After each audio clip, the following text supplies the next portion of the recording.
pessoas, eu acho que foi uma espécie de descoberta assim do trabalho. Eu me nego a mostrar trabalhos meus em sala de aula, né, porque não é um modelo para que a pessoa siga, ou uma proposta que tenha que ser replicada. Cada pessoa traz e desenvolve os seus interesses. Eu acho que isso é um princípio assim para a construção crítica de um artista, né? Não tem modelos, né? Mas foi muito legal. Eu recebi também uma série de retornos em função disso. Acho que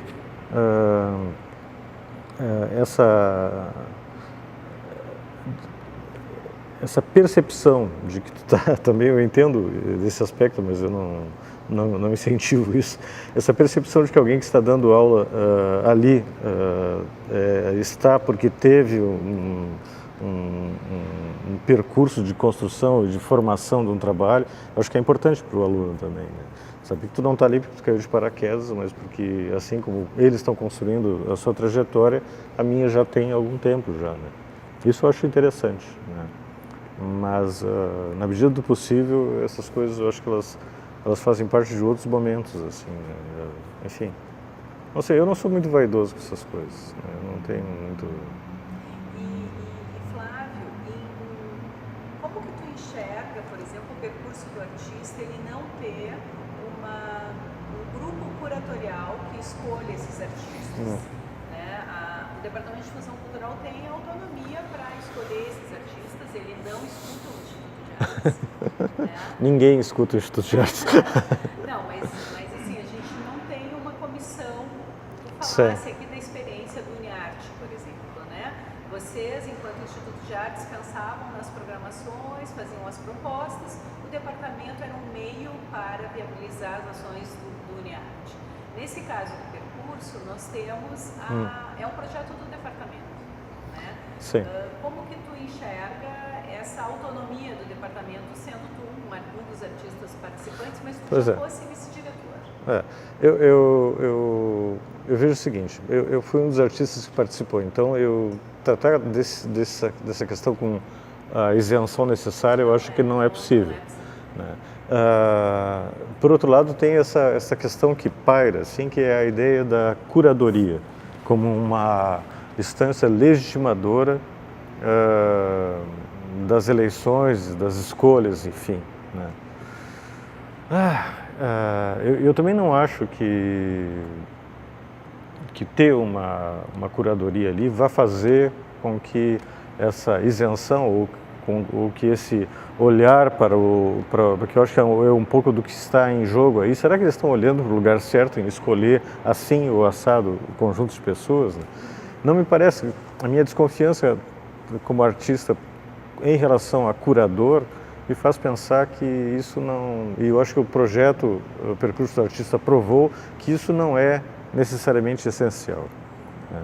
Eu tenho um conhecido meu que escreve para a imprensa e ele costuma dizer o seguinte: eu não entrevisto artista que eu não gosto do trabalho.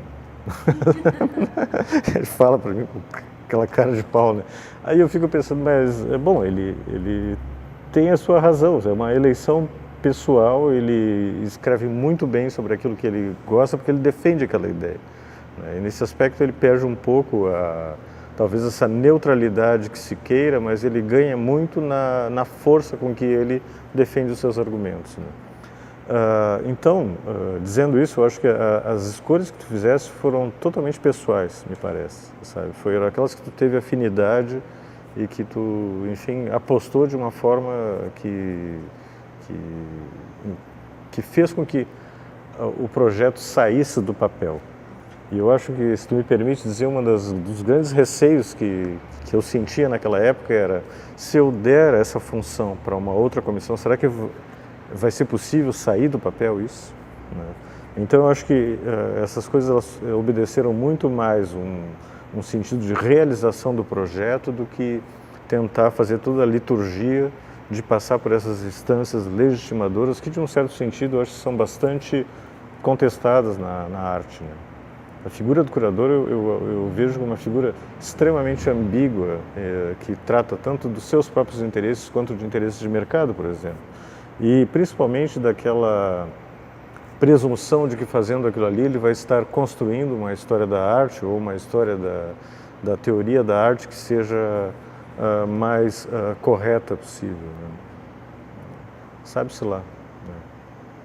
Então é essa sensação que eu tenho, eu não vejo nenhum, né? Eu sempre que sou escolhido ou preterido, eu penso que essa decisão não estava em mim, mas estava na mão de outra pessoa, né?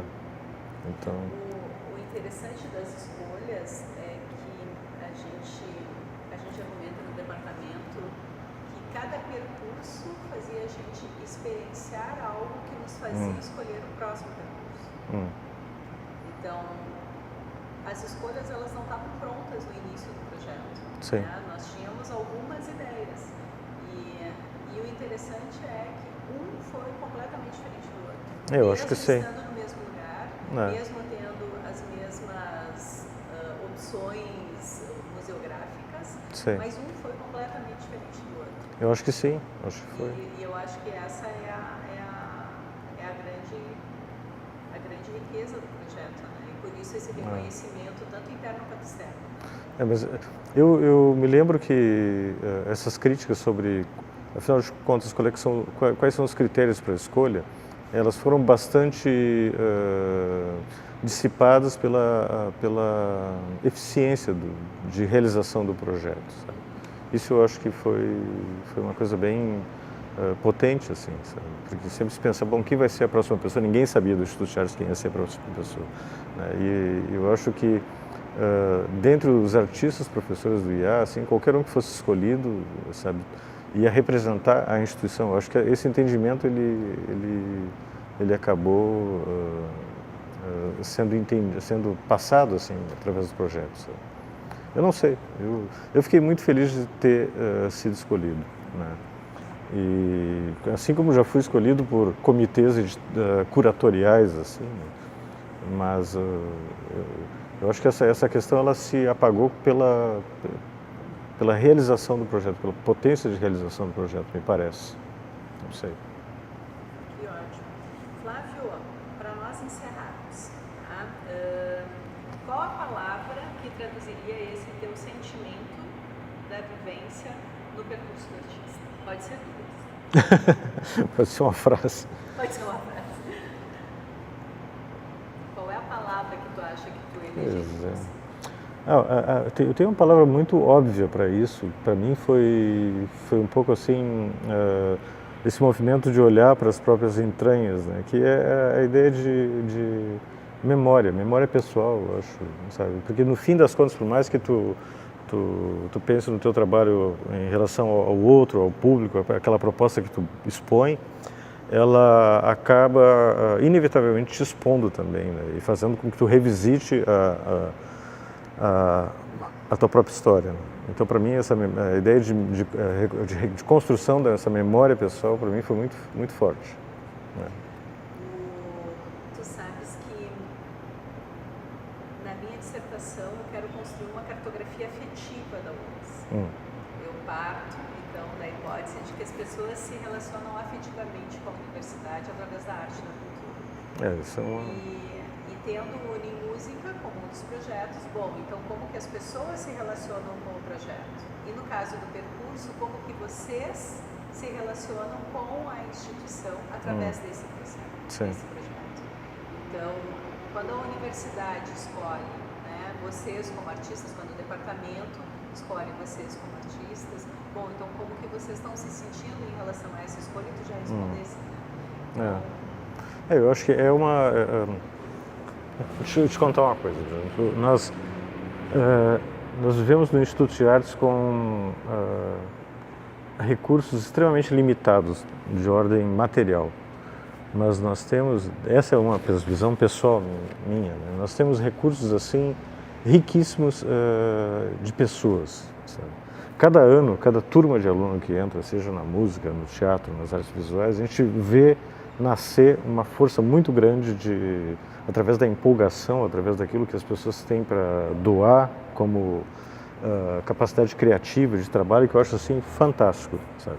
E é isso que faz com que, eu acho que a cada ano algumas questões que tu acha que estão perdidas ou que estão assim enfraquecidos por toda a dureza da vida, né?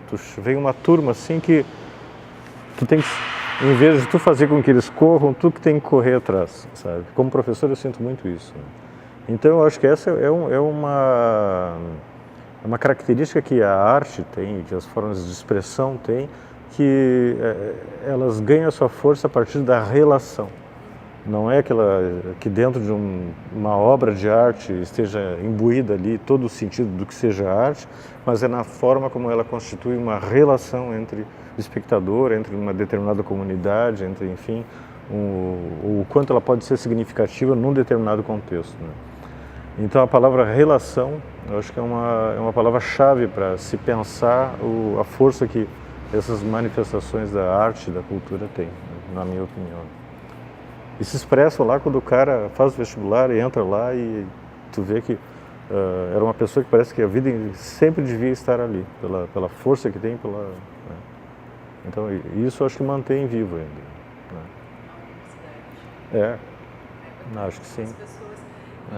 E aí a gente lembra, né, Flávio, que tu estava falando ali fora das câmeras, né? Que o Instituto de Artes ele foi construído com o dinheiro próprio dos seus professores que compraram aquele prédio e que acreditaram numa ideia de um instituto para a cidade, né? Sim, eles chegaram a hipotecar as suas próprias casas para poder construir o instituto. Era uma vontade, um desejo praticamente dessas pessoas em manter a arte viva, né? Quer dizer, criar esse espaço da arte na cidade. Sim, o Círio Simon, que foi diretor do Instituto, foi meu professor também de História da Arte, ele costumava muito repetir isso em momentos de crise do Instituto.